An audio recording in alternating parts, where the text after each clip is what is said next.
Joy had never been one for grand gestures or sweeping romances.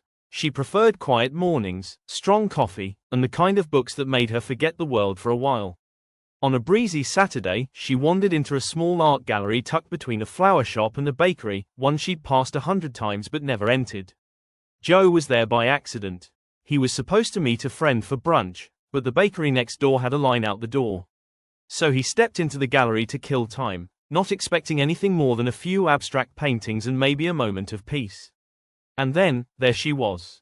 Joy stood in front of a canvas that looked like a storm frozen mid-roar. Her head tilted slightly, her eyes tracing the chaos of brushstrokes. Joe saw her before he saw the art. Something about her presence made the room quieter, like the world had leaned in to listen. She turned, and their eyes met. It wasn't dramatic, no thunderclap, no swelling music, just a glance that lingered a second too long, and a smile that felt like it had been waiting to happen.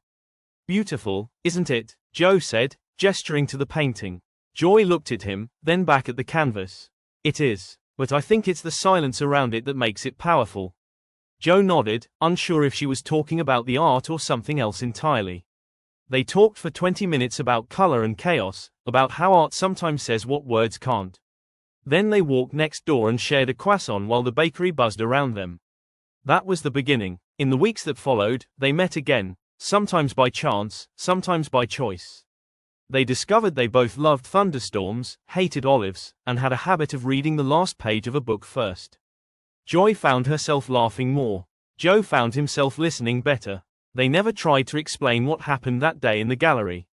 They just knew that something shifted. That sometimes, love doesn't arrive with fireworks. It arrives with a glance, a quiet moment, and the feeling that you've just met someone who sees the world the way you do.